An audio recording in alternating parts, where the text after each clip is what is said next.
Great. Welcome, everyone. Welcome to tonight's training. The topic is preparing for heat emergencies.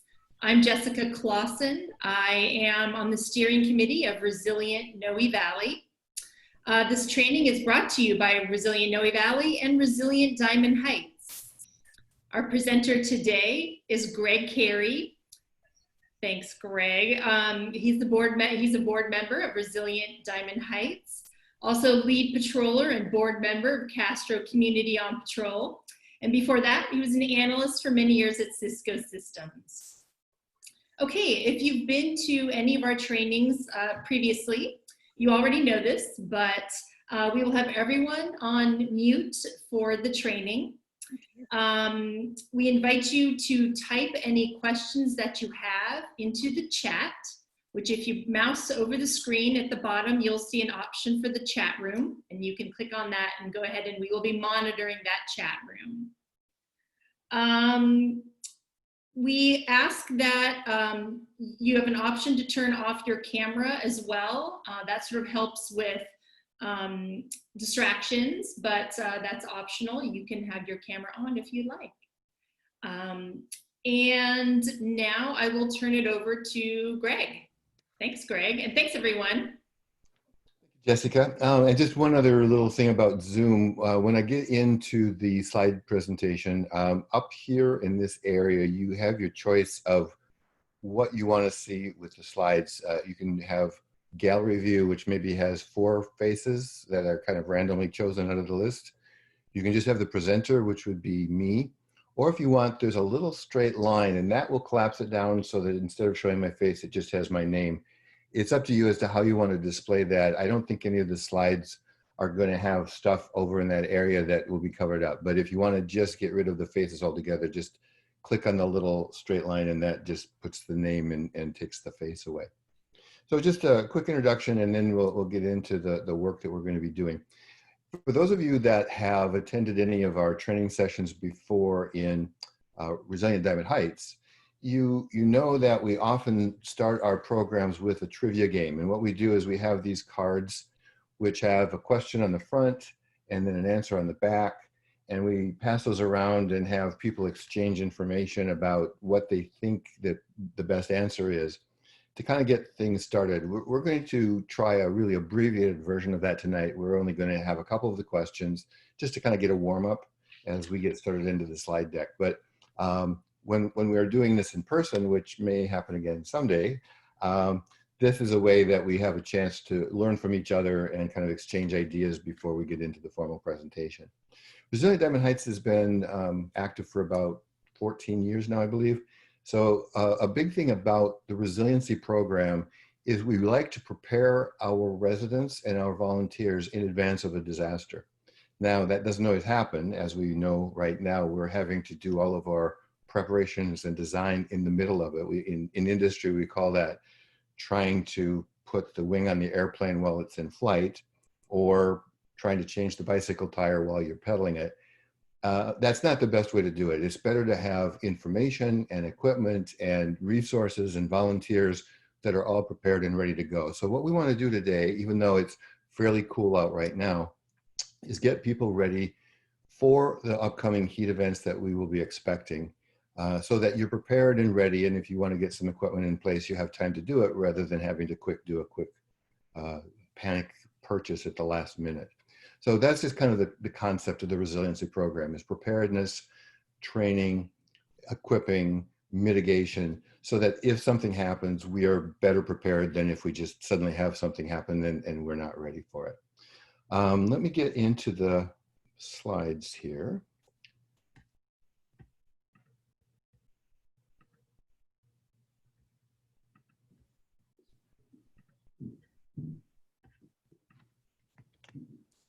So tonight we're going to be talking about preparing for heat emergency, and the focus is on San Francisco because, as you know, we have microclimates that make what we experience much different than most of the rest of the country, including Oakland, Daly City, San Mateo. San Francisco has a very unique set of conditions. This is a joint presentation, as Jessica mentioned, of Resilient Diamond Heights and Resilient Noe Valley, so that we have a chance to have a little efficiency of being able to reach a larger audience across the two sets of neighborhoods. And we have people from other neighborhoods as well that are coming from our Neighborhood Empowerment Network Hub program. So we don't limit it to just the local residents, but that's the focus of this presentation. Tonight we're going to have these 5 learning objectives rather. We're going to identify what populations are at risk. We're going to prepare ourselves for sheltering in place in a heat emergency. We're going to learn how to recognize heat illness. We're going to learn some basics on first aid on what to do if somebody's experiencing a heat illness. And then we're going to take a look at a little more details about understanding heat indexes and how they exacerbate issues. First, we're going to do the trivia game. And what we're going to do here, as I mentioned earlier, we in person pass around a slide deck that we are able to show, give everybody a chance to kind of have a give and take before we get started. So tonight we're just going to start with 2 questions.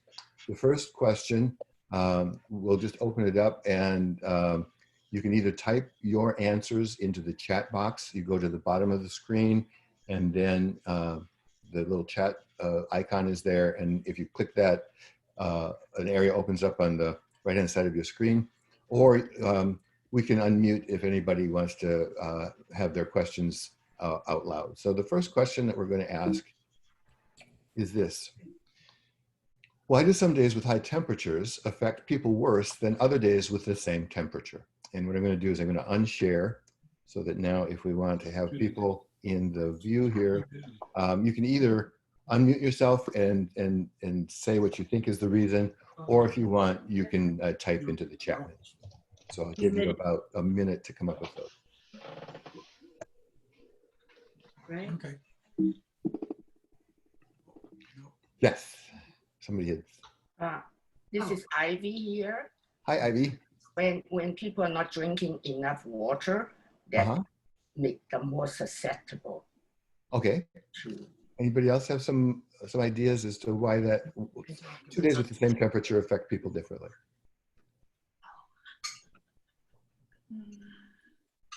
Okay. Don't be bashful. Just speak right up. There are no wrong answers. I don't think there are wrong answers.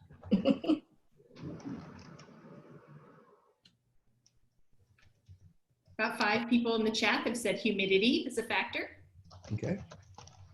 Yep. Yep. Yes. Okay. So what I'm going to do now is just going to go back, and the way we do this in the live version of this is we don't have necessarily a right answer, but we have a best answer. So the best answer is on the back, and that's what's covered in the learning material. But some of you have gotten right on the nose. Humidity, if it's over 40%, humidity reduces our body's ability to cool. So even though 2 days might have the same temperature, one day might have a much worse effect than others. Heat waves often involve days with no wind or breeze. And so that happens frequently when the high pressure center is directly over where you're living. There is no wind to help either cool your body or your home. And then also, we'll see this a little bit later in some more details, but at times, the nighttime temperature doesn't drop low enough so that you're able to cool off your home. So the next day, when the sun comes back up, your house is already overheated, and now the next day of sunlight just makes that much worse. And some of those other answers were good as well, and we'll touch on those also.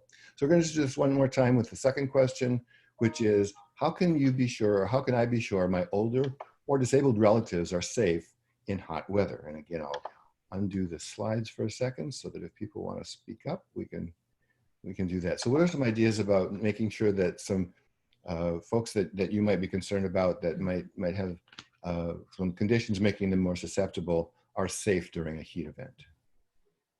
I think it's really important, Greggy, that older people realize that it's an issue just to begin with. They may not even understand that they're in danger because of the heat. And I think just having them understand that they may feel weird, or they may feel dizzy, or they may feel like throwing up, but they don't know why. And it's all because of heat. So I think the whole thing is that everybody needs to understand that heat affects them, and it might actually be life-threatening to some people. That's a good one. Denial can be a very large contributing factor. So that's very good. Anybody else have any other ideas they want to throw in? Okay. And we don't want to belabor the point, but it's just a chance to kind of get some interaction here before we get into the thick of it. Where did that? Okay, there we go.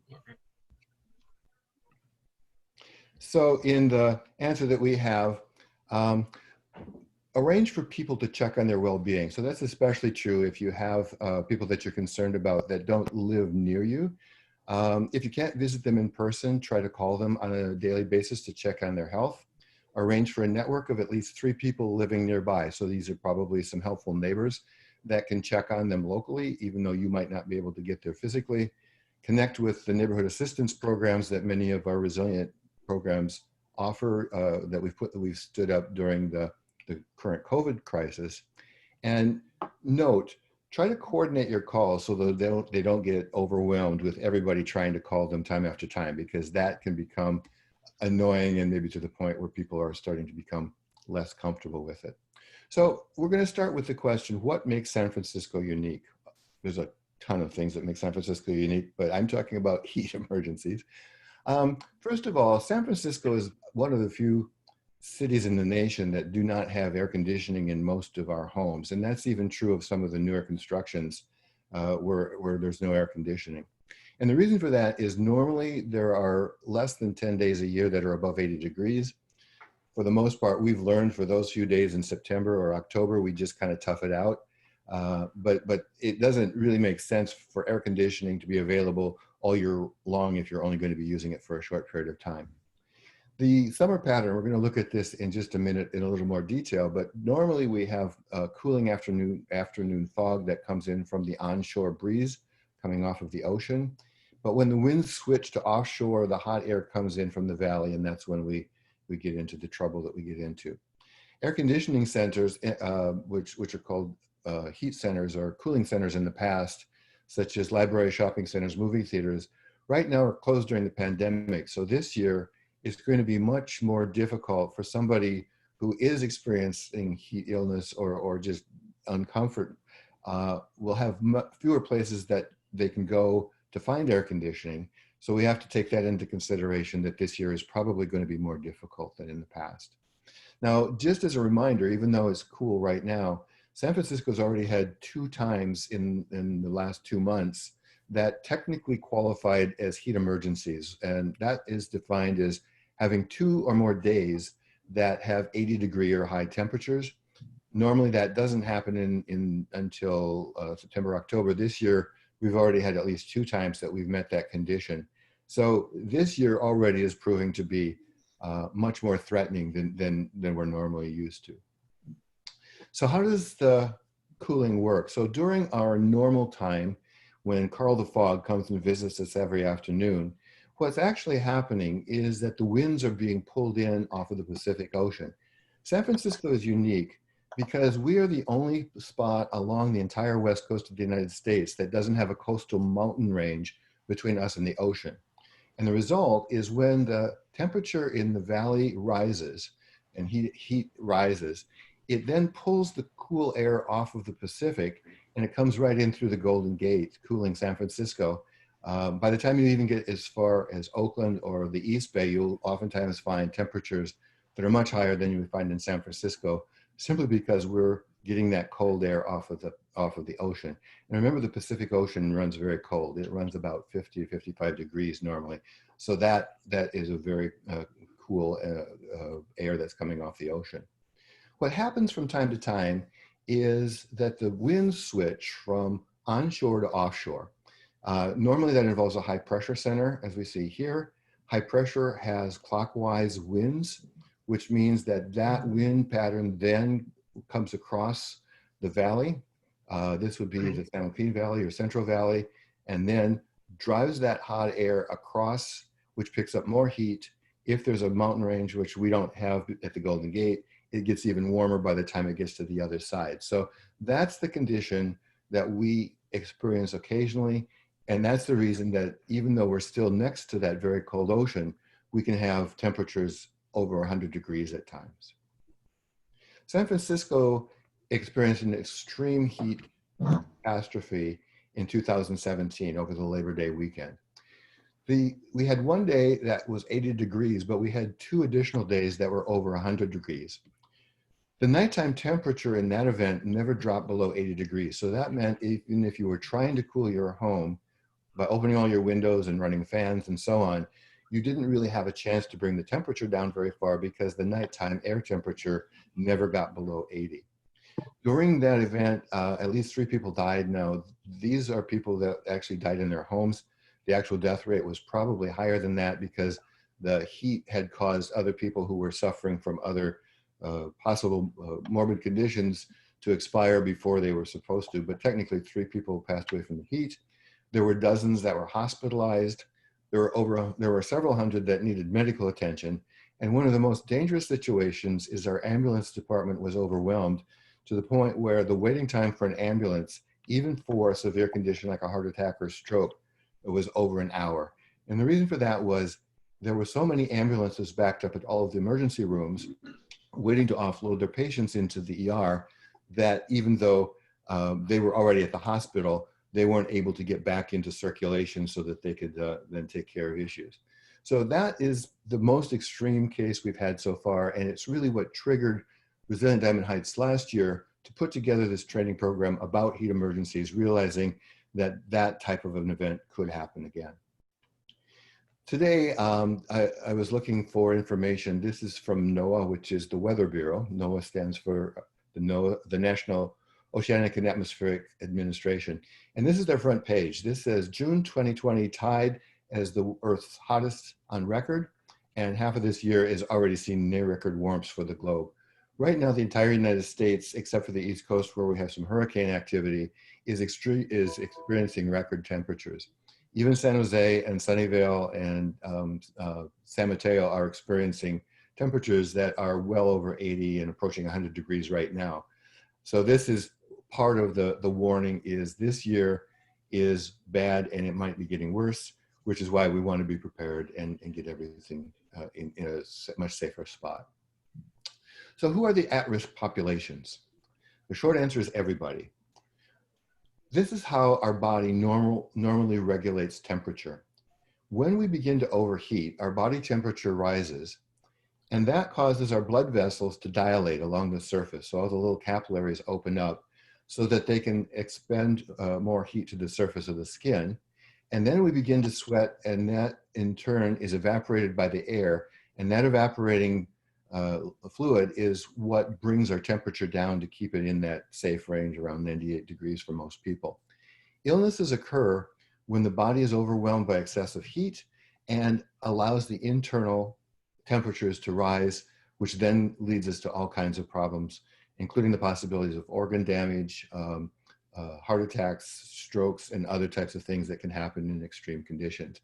So that's the problem when we get into a heat situation, is our bodies just get overwhelmed. And even though in many cases we are able to take care of those kinds of heat situations, if we become overwhelmed, we lose that capacity and now we become ill. So who's at risk? Well, the elderly are probably the highest risk factor because as we get older, our bodies lose the ability to tolerate heat. And as Joni pointed out, which I don't have in the slide deck, but it was a really good point, oftentimes people that are especially living at home and are independent tend to have a high level of dismissing the severity of things, not wanting to become a bother and not wanting to sound like complainers. So oftentimes you have this combination of the fact that the body is not doing as well as far as being able to protect itself, and maybe the fact that they are not ready to ask for help when they need it. Illness or obesity may accelerate heat illness in any age group. So that's something that now is not just elderly, but that's anybody who might have illnesses or other factors that might already put their health situations at risk. Interestingly enough, children are also at very high risk, and this is because their bodies have not yet learned to regulate their internal temperature. So a kid on the playground is just go, go, go and doing swinging and jumping and running around and suddenly sits down and is just about ready to collapse. So if you have children and it's hot, you want to keep a closer eye on them because they might suddenly go into that shutdown mode. Physical exertion. Now, this is for people that are considered to be healthy and in great shape.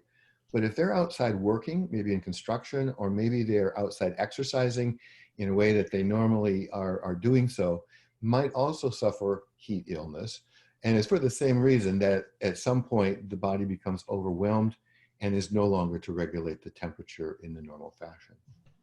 And then finally, if we are imbibing in alcoholic beverages, or we're eating heavy meals, so that barbecue that you have on Sunday might also put your body in higher stress. And the reason is because now your body is having to digest both the meal and the alcohol, which puts an extra load on the capacity, which in turn could cause the heat regulation system to break down.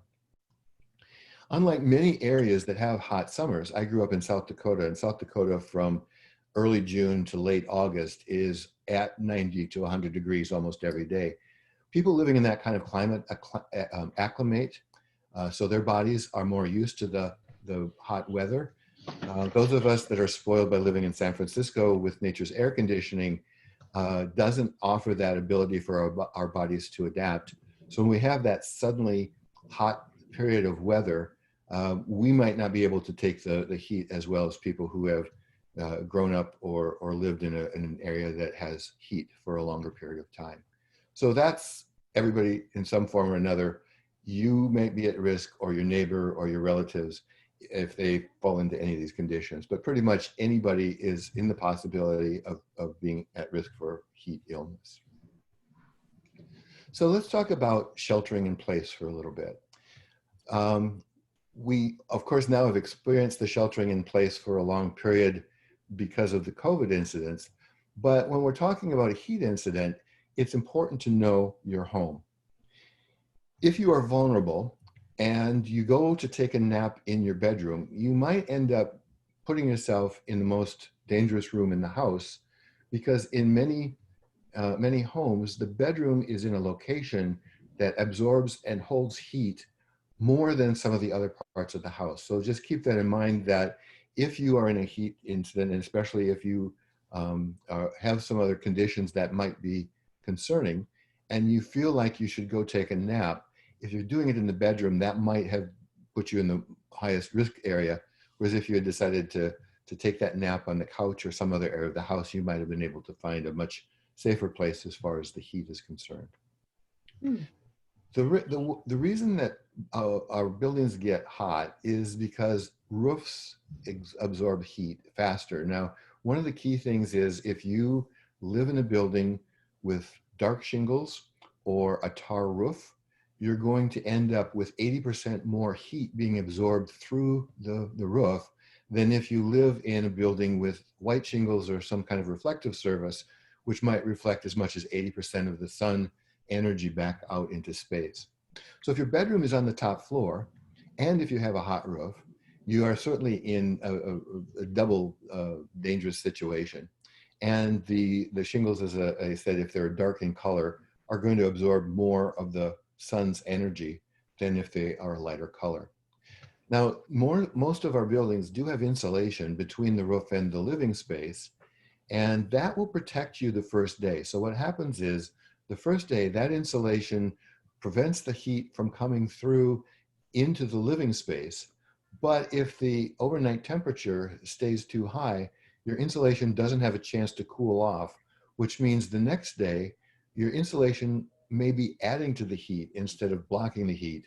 And especially if the heat situation extends several days long, where you might be becoming hotter and hotter, and part of that is your insulation contributing to the heat that goes inside of the house.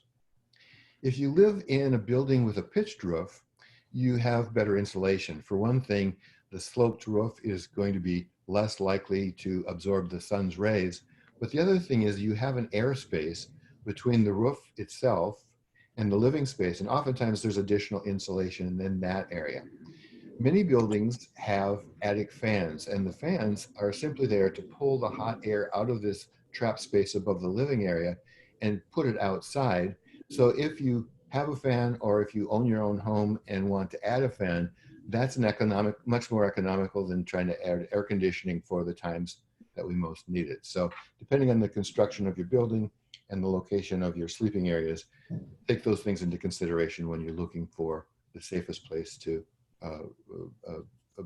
shelter from heat. In addition, windows can add to the heat buildup. If you have windows that face on the south or the west side, the south is because we live north of the equator and the sun is traveling over the equator. So if your windows are in the south or on the west, and the west is where the sun is setting, so that means later in the afternoon when it's already hot, the window is facing directly into the sun, that can also add to the heat. So what you want to do is draw the drapes or shades early before the sun comes into the interior. You might want to consider adding reflective film to the glass, which is fairly transparent, but what it does is allows a lot less of the sun's rays to pass through the glass and reflects those back out. And also remember, even though it might not be logical to close the windows and shades during the day, once the outside temperature is warmer than your inside temperature, you want to close the windows and shades to keep that hot air out. And even though it might feel uncomfortable inside, at least you're preventing additional hot air from coming in from the outdoors area. Here's the story about nighttime cooling. I don't have the exact graph from 2017, but it was similar to this. In this particular case, the daytime high is 94 degrees. The first night, we see that the temperature got down to 73 or 74 degrees, and that happened at about 5 in the morning. So even though it was late in the evening, eventually the temperature did cool off to the point where it was able to help you bring some cool air in to the home. But the second night, the temperature didn't get below 78 degrees. So we have this heat buildup during the day. We have very poor cooling at night, which means as we go into the second day, we've already got a head start on the heat being at a point that is going to be dangerous. So, and as I mentioned, I forgot I had this note along the bottom. In 2017, the nighttime temperature 2 nights in a row never got below 80 degrees, which meant we had very little cooling available for that particular event. The other thing to remember is if you have applications on your phone that tell you the temperature that your phone is telling you might not be where you're living. In San Francisco, because of the microclimates, we might have temperature differences as much as 10 degrees between one part of the city and another part of the city. And since you don't know where the thermometer is that your phone is measuring, you can't be certain that it's telling you what your condition is at your home, because it might be measuring it off in another neighborhood, or maybe even at the airport. We don't even know exactly where the thermometer is. So when you're doing your measurements, consider having a local thermometer. We'll talk about that a little bit later, so that you know what's happening locally, separate from what's happening on the applications on your phone. If you're caring for vulnerable relatives, we talked about that during the question or the trivia condition earlier. First of all, make sure you check in with them every day to check on their safety, but also try to not bombard them with too many calls so that they start to get annoyed. But try to check into them. If you can't do it in person, try to check in with them with at least a phone call to see how are you doing. Did you remember to go to the coolest room? Are you drinking enough water? Things of that type. Establish, if you're not living near the vulnerable people that you're concerned about, try to establish a network of at least 3 people who live nearby. These are probably going to be friendly neighbors who can check on the well-being of the people that might be housebound or might be in that condition of denial. And then also work with resilient neighborhood groups. Several of the groups here in the city have established varying forms of neighborhood assistance programs. And what those consist of is people who have volunteered to be available as a contact for people who might need to have a little extra care. And they also check in regularly to make sure that the folks that are on their vulnerable list are taking care of themselves and making sure that they're staying safe. So when you're working, whether it's yourself, if you find that you live in a situation where you can't get out and might consider yourself to be in a vulnerable population because of health conditions, or if you're concerned about family or friends that live some distance, try to put together that network, whether it's a network of people living nearby or whether it's through the resilient programs, so that you have a little bit more formal way to keep people safe. Finally, don't be afraid to call 911. If somebody is not answering their phone, if somebody doesn't answer the phone but is not really sounding like they have things together and are really coherent, don't be afraid to call 911 to ask for a well-being check. That often involves sending a fire engine or possibly a police car or possibly an ambulance to just check to see whether the person is okay. The first responders don't mind doing that. In fact, they would rather be able to look in on a person in trouble and bring them help that they need than to have to come back to a tragedy later because nobody took the time to look in on their well-being. Now we're going to take a little diversion here. We're going to look at a little movie that's going to talk a little bit about using portable fans. So here we go.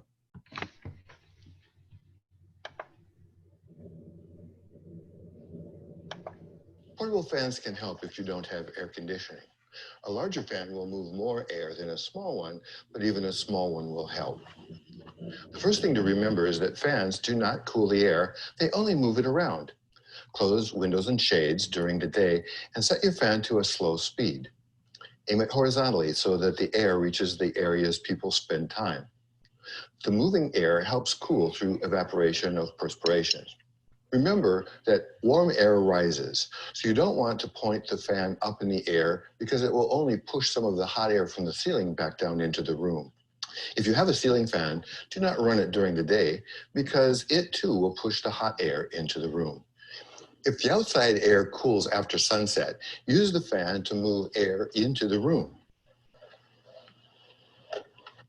Remember that fans push air much better than pulling it, so set the fan to blow inwards.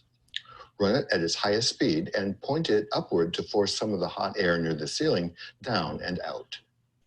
Close the door so that it just touches the edge of the fan to better force the warm air out the top of the door.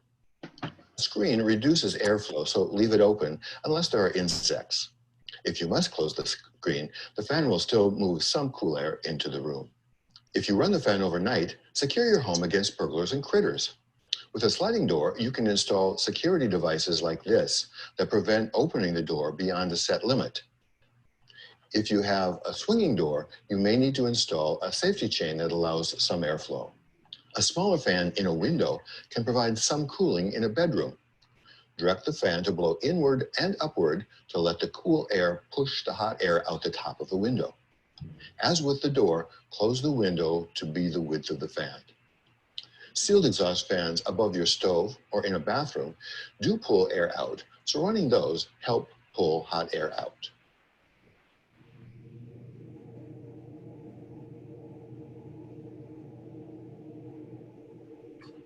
Okay, just to recap, fans don't cool the air. They just move it around. So when you set your fan, make sure that it's moving the air over the people because that allows evaporation. Except for sealed fans, which are the bathroom fans or stoves, if you turn it so that you're trying to pull air out, it's not going to work as well as you push it. So you try to push the cool air instead of trying to pull the warm air.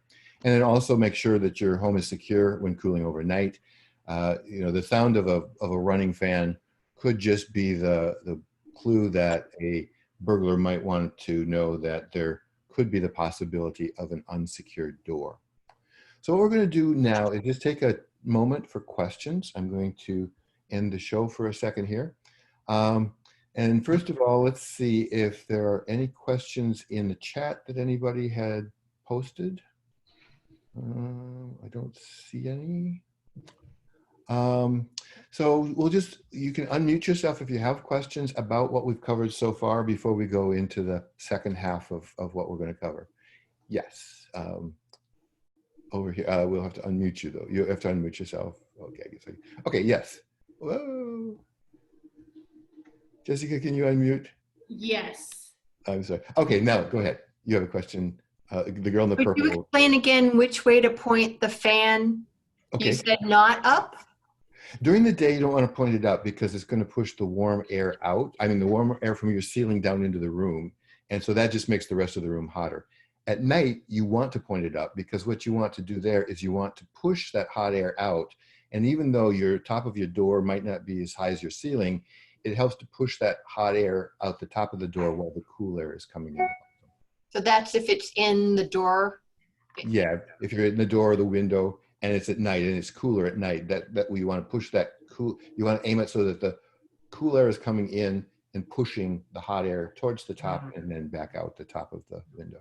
So at night, point it up, and then during the day, point it straight or down? Well, mostly at people. So down, or if you have people sitting in chairs and stuff, it's okay to have it up a little bit, but you don't want it pointing up at the ceiling. Okay? And what if you don't have a window open, you're just using the fan? So during the day, you're just moving the air around. So that still helps cool people because now it's helping to evaporate your perspiration. So that's the thing during the day. It will feel cooler, but the air isn't cooler. It's just that your body's working better. Thanks. Okay. Sure. Any other questions? Do you have fan recommendations? They have fans out now where you put water in the back of it or something of that sort. Is that a better fan? Well, it depends on so the thing about evaporating water is that it only really works in dry climates. So if you're living in Arizona, they use water as a cooling system in a lot of places because they have such low humidity that the water evaporates and pulls the heat away. If you are in a more humid area, it actually works backwards because now that water is making the space more humid, which makes the heat worse. So it might work in some areas, but it's probably not going to be as good as, well, it's certainly not going to be as good as air conditioning. And it might, in some cases, make things worse. Joni, you had your hand up.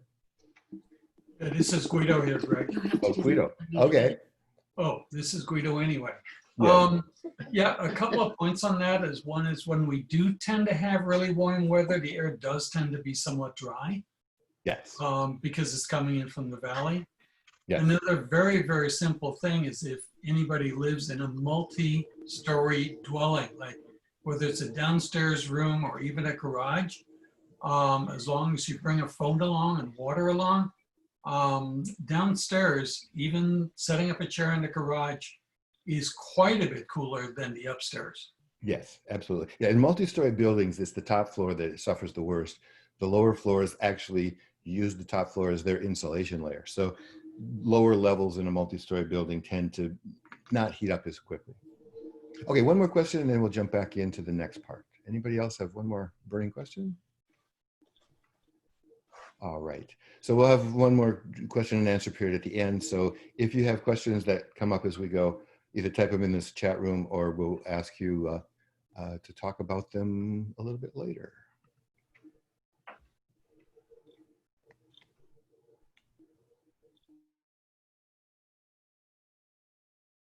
About it as going, oops, it says I'm muted.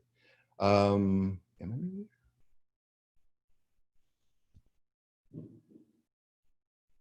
Let me just check here.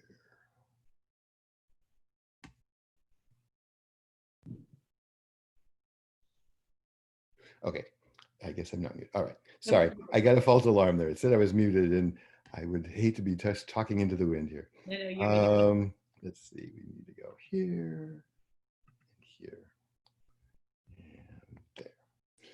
Okay, there are 3 types of heat illnesses. We'll talk about all 3 of them. The mildest form is called heat cramps. Then we get into a more severe condition called heat exhaustion. And finally, we get into a very serious heat illness, which is called heat stroke. And we're going to talk about all 3 of those. Heat cramps have the symptom of muscle pains or cramps. The person is probably suffering from fatigue, although they're probably not at that point of feeling like they're going to faint or pass out. They might be thirsty. Now, remember the thing about thirst is you can be dehydrated before you feel thirsty. So you still might consider that you're in this early stage of heat illness with or without the sensation of thirst. So in either case, hydration is always something that you want to be as part of the solution. Heat exhaustion gets to be more complicated. First of all, the person is going to be dizzy or lightheaded and probably has a headache. They might feel nausea or might be vomiting. they will have heavy sweating. So this is important to realize that heat exhaustion is heavy sweating. The heat stroke that's coming up in a minute is we've lost our ability to sweat.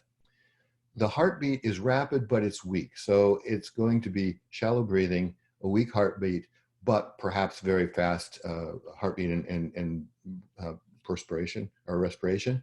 And if you pee, you find that it's dark colored. So it's either dark yellow or maybe even brown. That means you are severely dehydrated because you now don't have enough water in your system to properly flush the things out in through the kidneys that you should have. Heat stroke is a much more serious condition.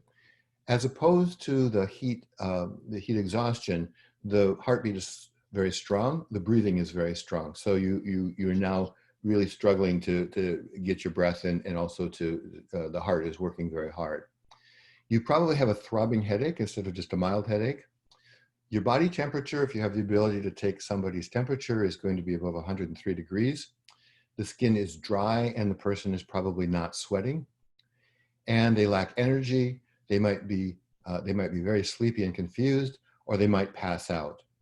These need immediate medical attention. So somebody that you have found that is exhibiting these symptoms merits a 911 call, because this is now a very serious condition. These are two infographics. Oh, Jessica, could you put those links into the chat room, please? I forgot to ask about that earlier. So we're going to put a link into the chat room that you can download these infographics. They're in.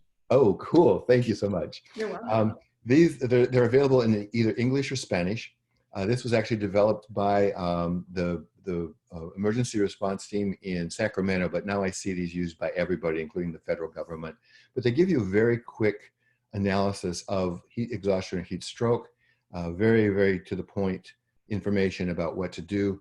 And so if you don't have a copy of that, use the link that's in the chat window, or we will also repeat that link when we send out the thank you email at the end of this to download that as well.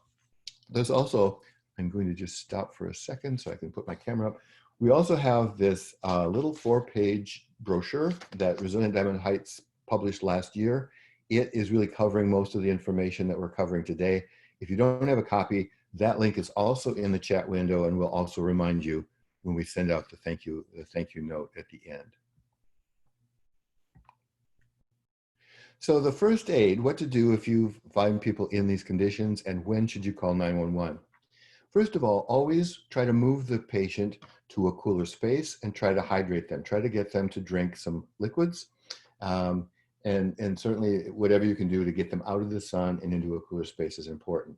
So try to find shade or a cooler room if you don't have air conditioning, which we assume if you're living in San Francisco, you probably don't. You are hydrated by the time you feel thirsty. So what you want to make sure is, whether you're thirsty or not, to make sure that you add some liquids. But don't drink the liquids fast. What you want to drink it is at a rate of 1/2 cup of water every 30 minutes. So you don't want to just gulp down a whole bunch of water all at one time. And try to add a little salt to the water, which is a very small amount, 1 teaspoon per quart, or a salted sports drink. And this is to prevent a condition called water poisoning. Water poisoning happens when you put in just plain water in large quantities, and your blood system now has to try to balance the salt in your blood with the lack of salt in this water, which can cause illness, and in extreme cases can actually cause death. So what you want to do is make sure you drink the water at a slow rate, and when possible, have salt either added or drink a sports drink like Gatorade or Powerade. And never give alcoholic beverages or caffeine drinks, because both of those dehydrate. So what you're actually doing is causing further dehydration, even though there's some liquids involved. So you don't want to give them coffee or tea or caffeinated soft drinks. And never give liquids to an unconscious person. In the movies, at least in the old Westerns, they always tried to pour some liquid in the form of whiskey down people's mouths when they were passed out. That is never a good idea, because of the fact that you could actually drown them, or at least cause them some damage to their lungs. So make sure that the person is conscious and able to accept liquids if you decide to rehydrate. You want to reduce the person's body temperature, and especially in the case of heat stroke, So the first thing that you want to do, again, only provide fluids if the person is conscious. Have the person lie down and elevate their feet, because heat stroke will bring on shock, and shock will in turn cause additional damage. So part of first aid for shock is to elevate the feet so that the blood supply is now more concentrated in the base of the person's body. You try to bring down the temperature with cold compresses, which are wet cloths, and you apply those to the forehead, the neck, the groin, and the armpits, and that will help to bring down the temperature. If you have a fan, and that could either be an electric fan or a hand fan, you can try to move that to move some air over the sweaty areas if the person is sweating, and that will also help the body cool naturally. And call 911 if a heat stroke is indicated, and that, remember, is no sweating, high temperature, rapid and deep breaths, really heavy heartbeat. That is a medical emergency, and you need to call 911. And if in the period that I mentioned in 2017, when ambulances were in short supply, the fire department was still able to send paramedics in the form of fire engines or fire trucks. So you were still able to get some first aid, even if you didn't have an ambulance to be able to transport the person immediately. Now we're going to talk about heat index. It's not just the heat, it might be the humidity. This chart, which is actually included in the brochure that I had mentioned, shows what happens when you have a combination of high temperature and increased humidity. So heat plus humidity, excuse me, increases the danger of heat illness. When you are in a heat emergency or in a heat condition, only open the windows if the outdoor temperature is cooler than the indoor temperature. What normally happens is around 9 or 10 in the morning, those two temperatures balance. And from that time onward, the outside temperature is increasing faster than indoors. So closing the windows and the drapes will help to keep whatever cool air you have inside without having the hot air coming in. And also, an indoor-outdoor thermometer makes a decision a lot easier. We're going to take a look at details on that in just a second. And that's what's coming up here. So this little movie is going to talk about the new thermometers, the electronic thermometers, that let you measure indoor and outdoor temperatures.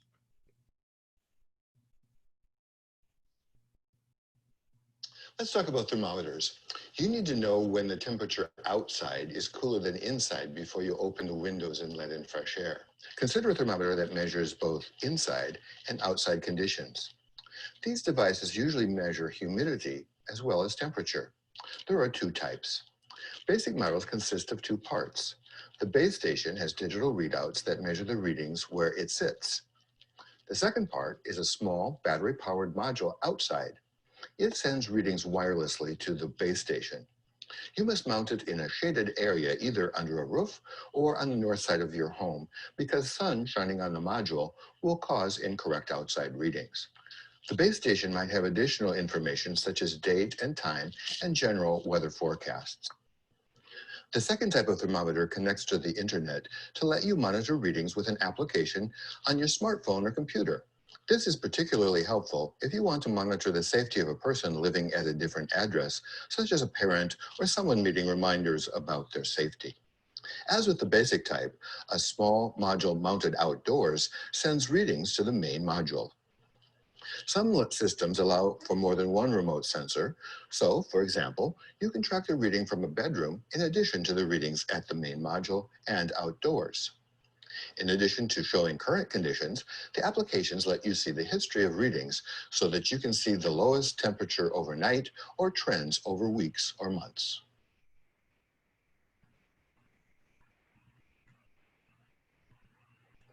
Okay, so that talks about some newer technology, and you'll find that the basic system, the one that doesn't connect to the internet, is a little less expensive than the one that connects to the internet. Although if you do some shopping, you'll find that the price differences aren't too great. So do some shopping, but it's a really good way to know when to close the door, when to open the door, what happened overnight to see whether or not you have a heat buildup or not. This little infographic is included in the brochure as well. It was put together by the federal government last year. I don't find the same graphic on the current website, but it's got some really good practical heat, information about heat safety. First of all, One of the things to understand is heat emergencies are the deadliest form of weather. More people die from heat than they do from hurricanes or tornadoes or floods. So in the United States in general, it is the most dangerous weather condition that we can encounter. To stay safe on the job site, stay hydrated, take breaks in the shade as often as possible. To stay safe indoors, check on the elderly, the sick, and those without air conditioning. If you consider vehicles, remember the rule: never leave kids or pets unattended. Look before you lock. Heat buildup in a car, even on a day that's maybe 70 or 80 degrees, can get over 100 degrees within just a very few minutes. And finally, if you're outdoors, limit your strenuous outdoor activity, find shade and stay hydrated. Even if you're in great shape, make sure that you take time to take a break and make sure that you continue to give yourself liquids. That comes from the government. Like I said, the link that is in the brochure doesn't seem to take you to this nice little graphic anymore, but it was good information once upon a time. Okay, last chance, or last time, we're going to just open it up now to questions. So does anybody have questions about anything that we've talked about so far? That would be the first half, the second half, or anything else related to heat conditions. No, because I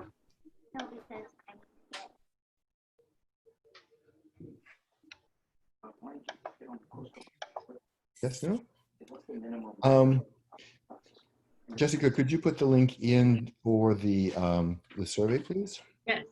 Thank you. So think about it. If you have some additional questions and answers, just let us know. But we really would like to have your feedback. Down or over in the link over to the side here is the link to our survey. You're also going to be getting that link from an email. And we really need your feedback. So it takes about 5 minutes to fill in the survey. It helps us do a better job as we do these types of training. Now, if you're watching us on YouTube, we have recorded this program so that we can rebroadcast it on YouTube. You'll have a different link. So in the description below the YouTube window, you'll find a different link for the survey, but the same thing there. If you watch this in the delayed version, we still would love to have your feedback. So go to the description in the bottom after you've watched it and click the link, and then take the 5 minutes to give us the feedback. So we have a couple minutes left before 7:30. Open it up for discussion or questions or anything else that you think might be important to share with the group. Ricky, Thank you. Tony, thank you. is it a good idea to add a little salt to your daily drinking water? If it's a hot day, it probably wouldn't hurt. Although in your food, you're normally going to get enough salt to keep things okay. So you probably don't need to put it in the water particularly. But if you find somebody, yourself or somebody else, that is experiencing the conditions we talked about, a little salt in that water is the key. It's more in the first aid mode where you're helping somebody recover than as a prevention. But in your normal food, you're going to get a normal amount of salt. So normally you don't have to overdo that. Okay, any other questions? I just didn't realize until you showed the chart of the heat index that Guido and I, when we were traveling, we were in quite a few countries where it was 90 degrees and 90 degrees humidity. Yes. And on that chart, I guess what it said is we were actually at 123 degrees. Yes. And that's where I grew up. I grew up in South Dakota, and the whole summer is high humidity, high temperature. So yes, yes, and yes. In South Dakota or in the Midwest, they actually call it the misery index. But yeah, and that is a double compounding where your sweat just sits on your skin and it can't evaporate because the water is already saturated. I mean, the air is already saturated with water. Yeah, one of the things that, I mean, this might be TMI, but I realized I was in trouble when I had no pee at all. Yep. And I thought that was really weird. And I thought, this is really convenient when you're traveling. Yes. But then I realized, then I realized I was actually quite ill. Yes. Because of the heat. The other thing that I found that I liked a lot was they sell these pieces of microfiber that hold like 10 times their weight in water.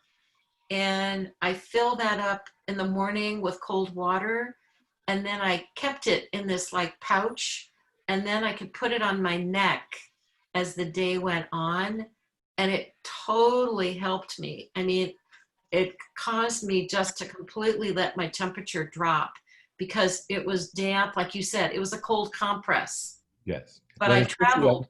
on your neck or forehead. Those are Yes. two very good places to use the cold compresses. Yep. Yes, it was really very helpful. Okay, cool. Any other questions? Question. Yeah.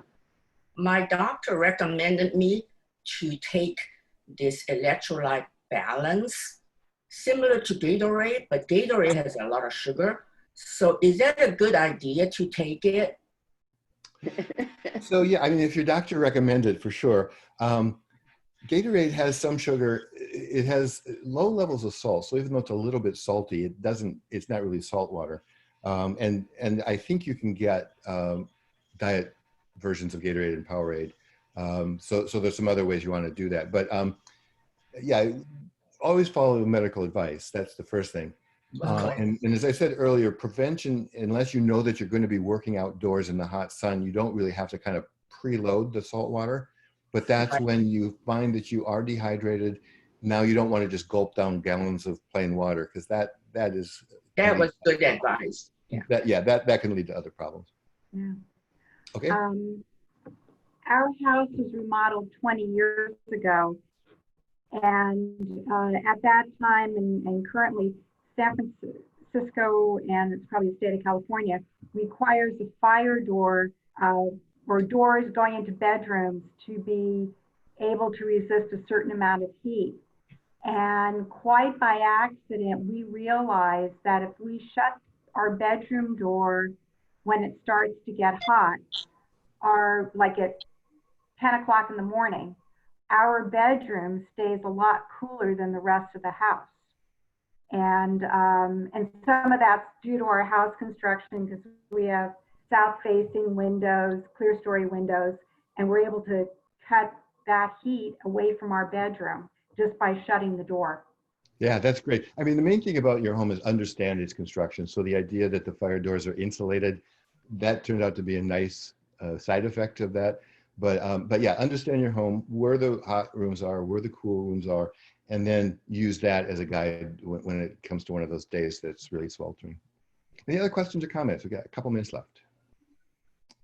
I guess, Greggy, one of the things that I'm looking forward to is we have, 23% of Miraloma Park are people over 60 years old. And I think it would be really helpful for us to give some guidelines. I mean, I think your brochure is excellent, but I'm almost thinking I'm almost kind of thinking along the line of, like, don't take a nap in your bedroom, because all of our houses are 2-story. We don't have any 1-story. So you can almost tell them, just don't go to that room because it's probably going to be too warm. Yep. Or put a chair in the garage so that when it's really warm, at least you can go downstairs in the garage and have a chair to sit on. Yes, all these things are great, and helping people understand. Well, the reason that I take the approach I do, I've been a technical writer for more than 45 years. If you just tell people what, but not why, then that doesn't work, because you don't remember the whats. So I try to provide the why. So why is it hot? Why does the heat index matter? Why does the position of your room matter? And then that information helps each person individualize whatever they need to understand about staying safe. And so that's why it takes a little bit longer, but that's my approach, is if I just give you a checklist, and that's what, this thing is great if you know already why heat illness occurs, but it doesn't help you understand why the person got that way or how bad it is. So I try to couple the why and the what, and then put together whatever each person needs to understand about their home. That's great. That's good. Okay, anything else? Oh, I just want to mention, so in 2 weeks, we are going to do a follow-up. So these two topics connect, and they have to do with global climate change. So in 2 weeks, we're going to do the training on fire prevention and planning evacuations in the case of something like a wildfire, which also could apply in the case of maybe a chemical spill or some other kind of thing. But we're going to be talking about what to do if you suddenly have to evacuate your home. Just as a precursor, and we have a little video that we used from a news agency. When we talked about the Santa Rosa fires 3 years ago, the only notice that the people got was at 2 in the morning when sheriff's deputies were pounding on people's doors because the city had not made any warning at all about the fact that this fire possibly could come into their city. And people had 8 minutes to gather everything that they were going to get into a car and drive away. And that was as much time as they had to plan their evacuation. So what we're going to be talking about in 2 weeks is planning your evacuation in advance, getting the stuff ready that you need to go, and then take that as part of your preparedness and alertness. So in 2 weeks, if you can join us, we will be doing that as a workshop like we did tonight. All right. Well, we're at Thank you, Greg. 7:30. Great presentation. It's over with now. You all are welcome to stay if you that want to leave. Nobody will be offended. So stick around if you want, and if you want to take off, we've gone through the main information. And I'm just going to put a little plug in for visiting resilientnoevalley.com. We just launched this past week a really amazing scavenger hunt through Noe Valley. So if anyone needs something, an activity to get outside and take a little walk with your family, I encourage you to visit our website, and right on the homepage, there's all the instructions that you need. And people are really enjoying it. So hopefully you will too, if you want to come on into Noe Valley and take a little walk. Thank you. Okay, I don't hear any other conversations, so thank you all for attending. Let people know that this will be on YouTube shortly. I don't know exactly when we'll get it posted. So people that weren't able to attend tonight will have the ability to take a look at it later, and that way we can spread the message farther and wider. Absolutely. Thank you. Thank Greggy, you. it was excellent. Excellent. Thank you. Really good. Thanks, Greg. Thank you. All right, have a good night, everyone. Thanks, Jessica.